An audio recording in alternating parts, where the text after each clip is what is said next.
എല്ലാവർക്കും നമസ്കാരം. മലയാളിയുടെ പണത്തിനോടുള്ള ആർത്തിയും സൗജന്യത്തോടുള്ള ആർത്തിയും രണ്ടും ഒരേപോലെയാണ് എന്ന് വ്യക്തമാക്കിയ ഒരു പുതിയ തട്ടിപ്പാണ് ഈ സംസ്ഥാനത്താകെ നടന്ന സ്കൂട്ടർ അതുപോലെ തന്നെ തയ്യൽ മെഷീൻ മണി ചെയിൻ തട്ടിപ്പ്. പ്രത്യക്ഷത്തിൽ ഇത് ഒരു സ്കൂട്ടറിൻ്റെയും അതുപോലെ തന്നെ തയ്യൽ മെഷീൻ്റെയും ഒക്കെ ഒരു ബിസിനസ് എന്ന രീതിയിൽ അല്ലെങ്കിൽ സൗജന്യമായി ലഭിക്കുന്ന ഒരു പദ്ധതി എന്ന രീതിയിൽ തോന്നുമെങ്കിലും ഇത് യഥാർത്ഥത്തിൽ ഒരു മണി ചെയിനാണ്. കാരണം ഇത് കേരളത്തിലെമ്പാടും ചെറിയ സാധാരണ രീതിയിലുള്ള സൊസൈറ്റികൾ രജിസ്റ്റർ ചെയ്യുകയും അതിനകത്തേക്ക് മെമ്പർമാരെ ചേർക്കുന്ന ആൾക്ക് 100 രൂപയും സൊസൈറ്റിക്ക് 100 രൂപയും പിന്നെ വീണ്ടും അവരുടെ താഴെത്തട്ടിലേക്കുള്ള ഇവരുടെ ഭാഷയിൽ പറഞ്ഞ ലെക്സിന് 100 രൂപയൊക്കെ കിട്ടുന്ന രീതിയിലുള്ള ഒരു പുതിയ സൊസൈറ്റി തട്ടിപ്പാണ് ഇവിടെ നടപ്പിലാക്കിയത്. ഇതിനകത്ത് 2 കാര്യങ്ങളാണ്. ഒന്ന്, മണി ചെയിൻ എന്ന രീതിയിൽ കേരളത്തിലെ ആയിരക്കണക്കിന് ആളുകളെ ഇതിനകത്ത് ചേർത്തിക്കൊണ്ട് ഒരു പുതിയ രീതിയിൽ ഇപ്പോൾ ഒരു ആദ്യം തുടങ്ങി തയ്യൽ മെഷീനിൽ തുടങ്ങി, പിന്നീട് ലാപ്ടോപ്പിലേക്ക് പോയി, പിന്നെ ഇപ്പോൾ സ്കൂട്ടറിലേക്ക് മാറി, അത് കഴിഞ്ഞാൽ പിന്നെ ഒരു കാറിലേക്ക് മാറും. അങ്ങനെ വലിയ രീതിയിൽ ഇത് ഡെവലപ്പ് ചെയ്തുകൊണ്ട് നടത്താൻ ഉദ്ദേശിച്ച ഒരു വലിയ തട്ടിപ്പാണ് തുടക്കത്തിൽ തന്നെ പൊളിഞ്ഞു പോയത്. അതിനകത്ത് വലിയ രാഷ്ട്രീയ നേതാക്കന്മാരുടെ പങ്കുണ്ട് എന്നാണ് പോലീസിൻ്റെ ആദ്യഘട്ടത്തിലുള്ള റിപ്പോർട്ടിനകത്ത് നമുക്ക് കാണാൻ കഴിയുന്നത്. പക്ഷേ അത് അനന്ത് കൃഷ്ണൻ എന്ന് പറയുന്ന ഒരാളിൽ മാത്രം ഒതുക്കി നിർത്തിയുള്ള ഒരു അന്വേഷണമാണ് മുന്നോട്ട് പോകുന്നത്. അതിനകത്ത് വലിയ ആസൂത്രണം ശ്രീ എൻ രാധാകൃഷ്ണൻ്റെ BJP നേതാവ് കൂടി എൻ രാധാകൃഷ്ണൻ്റെ പേര് പറഞ്ഞുകൊണ്ടും അദ്ദേഹത്തിൻ്റെ കൂടി പങ്കാളിത്തത്തിലാണ് CSR ഫണ്ടിൻ്റെ വലിയ രീതിയിലുള്ള ഉപയോഗം ഇതുമായി ബന്ധപ്പെട്ടുകൊണ്ടൊക്കെ വന്നത്. ഇത് മാത്രമല്ല, ഇവർ വേറെയും പിന്നെ കുറേ ബിസിനസ്സുകൾ ഇതുമായി ബന്ധപ്പെട്ടുകൊണ്ടുണ്ട്. അതൊക്കെ പോലീസ് അന്വേഷണത്തിൽ നമുക്ക് കാണാൻ കഴിയുന്നതാണ്. അത് ഈ CSR ഫണ്ട് ഈ പറഞ്ഞ സ്കൂട്ടർ, തയ്യൽ മെഷീൻ, ലാപ്ടോപ്പ് തുടങ്ങിയ വിഷയങ്ങളിലാണ് വന്നതെങ്കിൽ വ്യാപകമായ രീതിയിൽ മറ്റ് പല മരുന്ന് കടകൾ തുടങ്ങിയ മറ്റ് വിഷയങ്ങളുമായി ബന്ധപ്പെട്ടുകൊണ്ടൊക്കെ വന്നിട്ടുണ്ട്.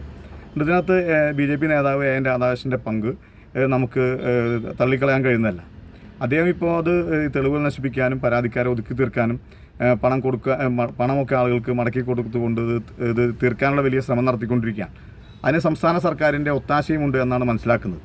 അടിയന്തരമായും എൻ രാധാകൃഷ്ണനെ അറസ്റ്റ് ചെയ്യണം. ഈ കേസ് ബഡ്സ് ആക്ടിൻ്റെ പരിധിയിൽ കൊണ്ടുവന്ന് എല്ലാ ജില്ലയിലെയും ബഡ്സ് കോടതികളിൽ അഡീഷണൽ സെഷൻസ് കോടതികളാണ് ബഡ്സ് ആക്ടിൻ്റെ കോടതികളായി വരുന്നത്. കേരളത്തിലെ 14 ജില്ലകളിലും ഈ പരാതിക്കാർക്ക് സമീപിക്കാൻ കഴിയുന്ന രീതിയിൽ നേരത്തെ ഹൈറിച്ച് മണി ചെയിൻ തട്ടിപ്പിൻ്റെ മാതൃകയിൽ ആ കേസ് കഴിഞ്ഞല്ലോ, കേസ് സർക്കാർ പണം കണ്ടുകെട്ടിരിക്കുകയാണ്. തീർച്ചയായും അതേ രീതിയിൽ കേരളത്തിലെ ആദ്യത്തെ തന്നെ ബഡ്സ് ആക്ടിൻ്റെ വിധി പറഞ്ഞൊരു കേസാണ് ഹൈറിച്ചിൻ്റെ കേസ്. അത് നല്ല രീതിയിൽ തന്നെയാണ് പ്രോസിക്യൂഷൻ ആ കേസ് നടത്തിയത്. പോലീസ് അത്ര നല്ല രീതിയിലെങ്കിലും പ്രോസിക്യൂഷൻ നല്ല രീതിയിൽ ആ കേസ് നടത്തുകയുണ്ടായി. അതുകൊണ്ട് ഈ തട്ടിപ്പ്, ഈ സ്കൂട്ടർ മണി ചെയിൻ തട്ടിപ്പ്, അത് സാധാരണ നമ്മൾ ഉദ്ദേശിക്കുന്ന രീതിയിലുള്ള ഒരു സ്കൂട്ടർ തട്ടിപ്പ് മാത്രമല്ല, ഒരു വലിയ മണി ചെയിനാണ്. ഇത് ഈ പറയുന്ന ഷെയർ ചേർക്കൽ തുടങ്ങി ഈ തയ്യൽ മെഷീൻ, ലാപ്ടോപ്പ്, സ്കൂട്ടറിലേക്ക് കടന്നു.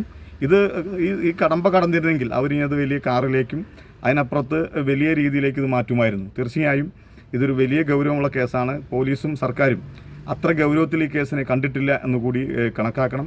കേരളത്തിൽ നടന്ന ഏറ്റവും വലിയ വ്യാപ്തിയേറിയ തട്ടിപ്പായിട്ടാണ് ഞാനിതിനെ മനസ്സിലാക്കുന്നത്. തീർച്ചയായും 1 വർഷം മുമ്പ് തന്നെ നിരവധിയായ ആളുകൾ ഇതുമായി ബന്ധപ്പെട്ടുകൊണ്ടുള്ള പല പരാതികളുമായി നമ്മുടെ അടുത്ത് വന്നെങ്കിലും കൃത്യമായ പരാതി ഈ വിഷയത്തിൽ വരാതിരുന്നുകൊണ്ടാണ് ആ സമയത്ത് ഇടപെടാതിരുന്നത്. എന്തായാലും ആ സമയത്ത് ബന്ധപ്പെട്ട ആളുകളൊക്കെ അതിൻ്റെ നിയമപരമായ സമയത്ത് ഇടപെടാമെന്ന് പറയുകയും അതിനുള്ള ആവശ്യമായ ചില നിയമോപദേശങ്ങളൊക്കെ നമ്മൾ നൽകിയിരുന്നു.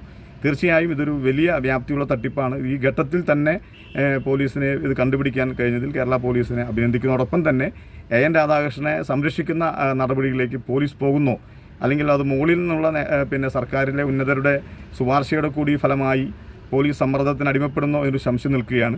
അതുകൊണ്ട് തന്നെ പോലീസ് അടിയന്തരമായും ഈ കേസിൽ ബഡ്സ് ആക്ട് ഏർപ്പെടുത്തുകയും അല്ലെങ്കിൽ ബഡ്സ് ആക്ട് ആഡ് ചെയ്യുകയും അതിൻ്റെ ഭാഗമായി കോമ്പിറ്റൻ്റ് അതോറിറ്റി ഇത് ബന്ധപ്പെട്ട ഈ കമ്പനി, ഈ പറയുന്ന സൊസൈറ്റികളുടെയും അതുപോലെ തന്നെ ഈ വ്യക്തികളുടെയും ഒക്കെ ഫണ്ടുകൾ അറ്റാച്ച് ചെയ്യുകയും അത് ബഡ്സ് ആക്ടിൻ്റെ പരിധിയിൽ കൊണ്ടുവന്ന് ക്രിമിനൽ സിവിൽ നടപടികൾ ഒരുമിച്ച് കൊണ്ടുപോകാനുള്ള നടപടി സ്വീകരിക്കണമെന്ന് ഞാൻ ആവശ്യപ്പെടുകയാണ്.